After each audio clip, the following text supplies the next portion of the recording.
Woo woo.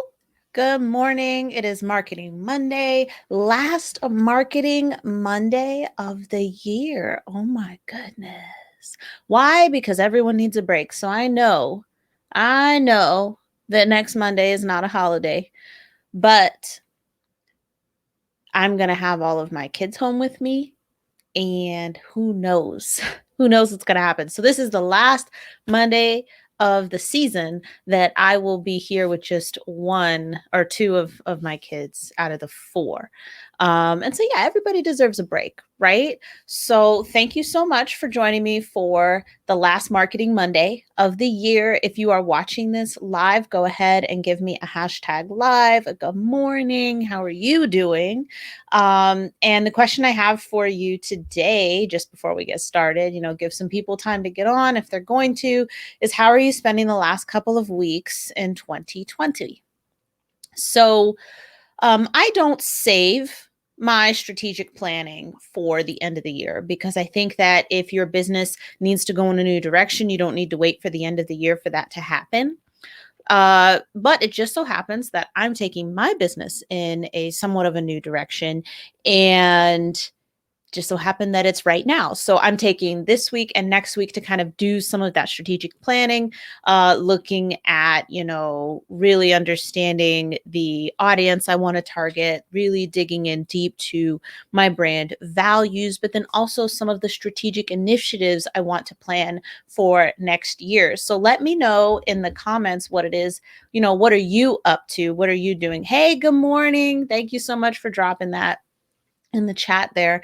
But yeah, so what are you up to for the last 2 weeks? And I would like to point out that, if you are not, if you're not engaging in any type of planning, if you're not doing any of that, that's perfectly fine too, because planning to rest is an investment in your health and in your business. So if you're one of those hard chargers who never rests, then maybe right now for this part of the year, that would be good for you, right?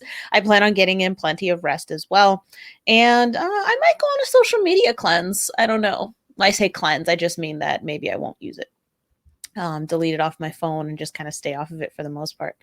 But yeah, so we've got a few more people joining. So yeah, let me know hashtag live or hashtag replay, and then let me know in the comments, how are you spending the last couple of weeks in 2020? Could be just taking the time off enjoying the holiday, could be, you're digging in for some strategic planning, could be that you're doing a blend of both, much like myself. And I hope that you have a wonderful holiday season, or if your holiday season's already started. But let's go ahead and get into today's topic. So I'm going to start out with why you need to pay attention to your personal brand. You already have one. If you think that you don't have a personal brand, you are wrong. It's very much like, do you have a home? And that is kind of how I tied things in. But first, I want to talk about this. I want to dig in a little bit deeper. You already have a personal brand. Your personal brand is what people experience when they look you up, when they research you, when they experience you. And so, if you are not intentional with your personal brand, if you're approaching that in a pretty haphazard way, then it may not look the way that you want it to. Now, for people with stronger, I don't want to say stronger personalities, but people who have more extroverted personalities, they tend to almost unintentionally bring their personal brands in line, but there can be some critical misalignments, if you will, in their personal brands for those people who are more extroverted like myself, because when you're not intentional, you can add in things that just don't go together. So you have to plot out that strategy. It's not to say you can't add in things that appear to clash to your personal brand, but you have to plan that out and make sure that you're doing that in an intentional way. So let's see. I've got some awesome examples for you. So I wanted to draw this comparison. I had this metaphor kind of pop into my mind of personal branding and interior decorating or interior design, and how those two things can be used as a great example for why you need to be intentional with your personal brand. So I've got some awesome pictures for you. Okay. So let's look at this living room first. I've got pictures of living rooms here. So this living room is kind of edgy. It's very artistic. I think that's a television over there. And then you've got the fireplace. You've got this art here. It's very clean, stark lines, right? So this is kind of more of an edgy design. It's all very intentional, right? And then you look at this modern home, modern living room. Again, very much like the edgy living room, lots of white space, very clean lines. We've got some plant life here, some kind of uh, eclectic decorating and things, but it's all, again, very intentional. Don't worry, I'm going somewhere with this, I promise. Let's see. Oops, there we go. Antique, like way back. Again, look at that ceiling. First of all, look at that ceiling. That is so very intentional. And then you've got the art on the walls, you've got the fireplace, the hardwood, it all matches. It's very elegant, very intentional. And just to go to the opposite end of the spectrum, this is like a log cabin, or like it's meant to have that cabin-esque temperature, ambiance, if you will, this kind of feel. Oh, I didn't realize there were feet in this picture, but there are. And, it's got the Christmas tree in the corner, so it kind of suits what, our theme right now for the season, but it all goes together, right? We've got some antlers all over the place, and we've got this nice fireplace. You see the wood, it all goes together. So all four of those, right? We've got the edgy living room, the modern living room, the antique living room, the cabin living room. They're all very intentional. And yes, Natasha, fantastic point. Natasha says that they're all beautiful spaces in their own ways. And this is exactly true. Now, are you ready for this? I hope I don't hurt your eyes. Boom. This is what an unintentional living room looks like. Or I guess this one's a bedroom, but we've got this light blue couch over here on the left, but then we've got an inflatable couch over here on the right. I remember asking my parents for those when I was growing up. We've got this nice little desk here with the plant. We've got some doorway beads here and this like princess bed thing. And then there's this chandelier, and the whole thing is just a lot of clashing styles. The room was designed probably by somebody who loves it very much, right? Very much like how you should love yourself. But I wouldn't say that it was designed with the intention of a particular, developing a particular aesthetic, which is fine. It's our living room, it's our personal space. But this is why I wanted you to think about it, though, for your personal brand. If you're not intentionally cultivating your personal brand, it is coming together however it feels like. There may be emphasis on certain things that maybe you didn't want emphasis on them, and you wanted to develop an equal emphasis over something else. When you purposely, intentionally cultivate and grow and establish your personal brand, you take control over how others experience you. When you do not do it in an intentional manner, you give up that control. So I think it was a couple of weeks ago, I was talking about controlling your first digital impression, and I was referring to the search results. Let me know in the comments, when was the last time you Googled yourself? Googled yourself in an incognito window, first of all, because your current search results, the way in your regular browser window, your search results and who you are will influence your actual results. So use an incognito window. But when was the last time you looked yourself up? I do it periodically because I like to see what comes up in the results. But you can take control of what shows up in those results by intentionally cultivating your personal brand. Because when you make an effort to go out there and you're featured in, magazines, online or print, when you're in podcast interviews, when you do video shows, when you've got speaking engagements, all of those things start to add up at the top of the results, especially as the audiences you get in front of are more intentional. Oh, goody. We've got some answers. Okay, so somebody said that they checked their face or their They searched themselves 2 months ago. So for the person who searched themselves 2 months ago, what did you like what you found? That's the big thing, right? Like, so if you search and you like what you find, like that's a very good start. So did you like what you found? Did it present you the way that you wanted to be presented? And then Natasha said she was checking on her Google My Business page, which everyone should have for sure. And of course I just lost my train of thought. That's so funny. Where was I going? It's Monday. Yes. So if you like what you see when you do that search, then that is a great start. If you don't like what you see, it's not the end of the world. It's not. So through intentionally cultivating my personal brand, I think I like everything I see on like the first 3 pages of Google. I don't typically go beyond that because most people don't, but I like what I find. And the big thing is you want to approach it in such a way that, it serves you a few different purposes. So growing your personal brand serves a few different purposes, usually. So it can help you build authority and credibility. It can help people learn more about you and like you if that's what they want to do. And that's important. Not that everyone needs to like you. So please don't think that's what I'm saying. But the people that you're attracting to you, right? You attract them and they like you. That's a good space to be in. When your content and your personal brand disqualifies people and kind of makes them feel not that they hate you, but that, hey, this person's not for me and they move on, then that's great because that means they're going to go find somebody that they do resonate with and they're not going to feel, they're not going to cause dissonance in your audience. But then also there's an SEO component, right? We were just talking about Google search results. So not everything has to link back to your website to be of value in terms of SEO. You want to rank for your name.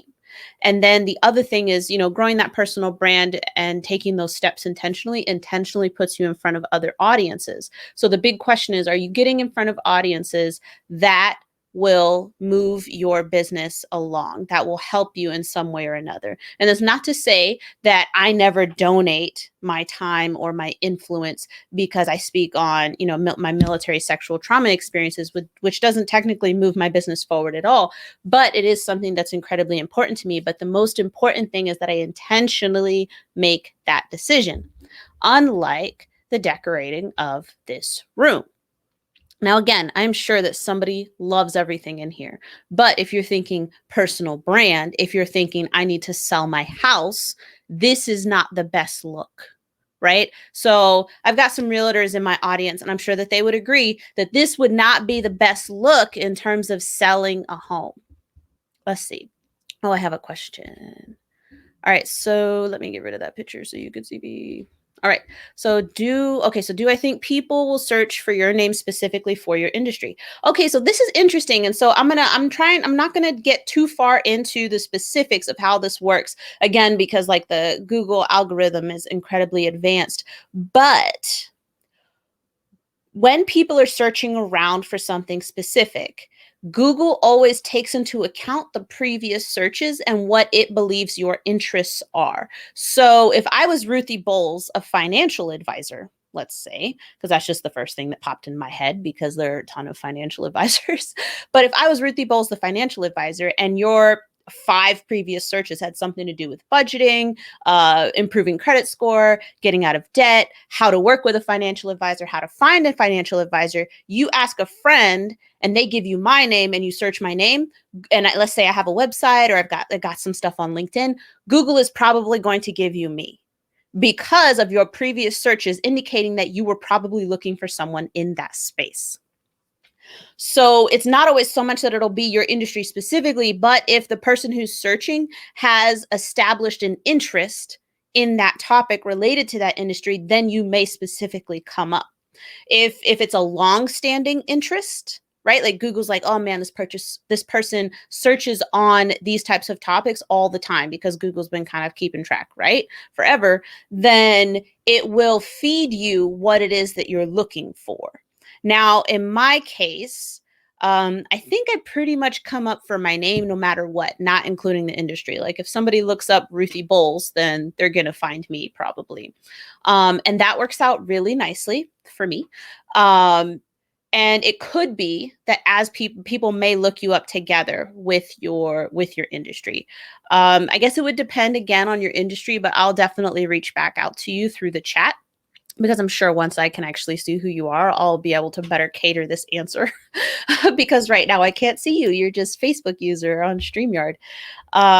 So yeah, so I think that that's the big thing you want to take into account, is that if the people who would search for you on Google, it will be somebody who has heard your name before, probably. Maybe they received your name as a referral or a recommendation from a friend, or like a business acquaintance, or a personal acquaintance. And so they're going to want to do their research. And so again, like say I'm looking for a business coach or a life coach or something, and somebody makes a recommendation to me, before I email them, before I send them a message on LinkedIn, I'm probably going to do a Google search, because yes, I appreciate my friend's recommendation, and so that would help you.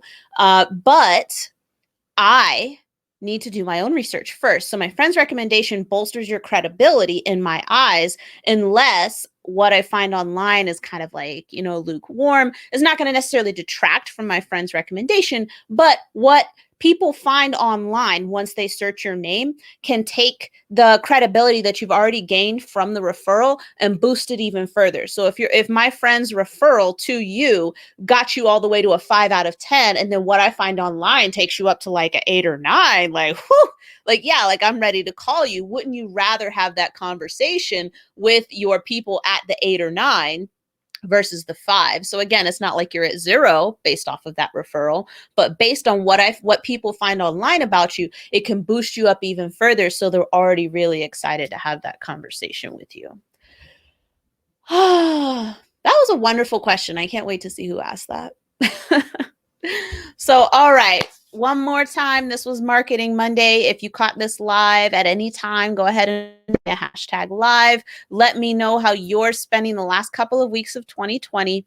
And I wanted to take this time right now to tell you that we are going to be making some changes to the Defiant Business podcast. So if that's something you've been missing, because we haven't really posted anything new since season 6 was over, it is because we are making some changes, and those changes are being made so that way I can bring you more awesome guests. And we're also going to be shifting to focusing equally on business people, but then also social entrepreneurs, so that way I can shine some light on some of the different causes and professionals who are working in those spaces, like diversity, equity, and inclusion, environmental, healthcare, mental health, education. I want to be able to shine a light on some of those different spaces where we've got a lot of awesome social entrepreneurs working that you may not be aware of. So we're going to be going back and forth between those, the pure business as well as the social entrepreneurship aspects of things.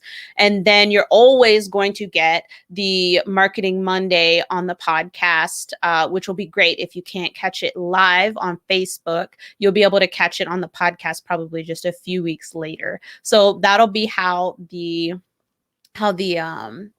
podcast looks in 2021. You'll have a Marketing Monday, and then actually 2 episodes from a guest every week. At least that's the plan. I'll let you know what they say about, the best laid plans. Oh, I bet yep, Rediscover Maryland. That's Michelle. See, realtor Michelle, you're going to have to watch this replay, because I was talking about houses and I was showing people living rooms and stuff, good decorations, bad decorations. You want to watch this one. And then, I'm really glad that you found this helpful. If you have any other questions, go ahead and drop them in the comments. I'll be in there to answer questions, of course. And now that we're just going to wrap up the last live stream, I'll do more live streams, but the last Marketing Monday of 2021 or 2020. And I look forward to seeing you for the next one in 2021. Have a wonderful holiday. Relax, enjoy your families, enjoy the time. If any of you need to chat, if the holidays are rough, and you don't have someone that you feel comfortable speaking with, I could definitely open up my calendar for you if you need to just kind of chat things out. I know that the holidays can be a hard time for some people. So, yes, Natasha, see you next year. Bye, everyone. Woo!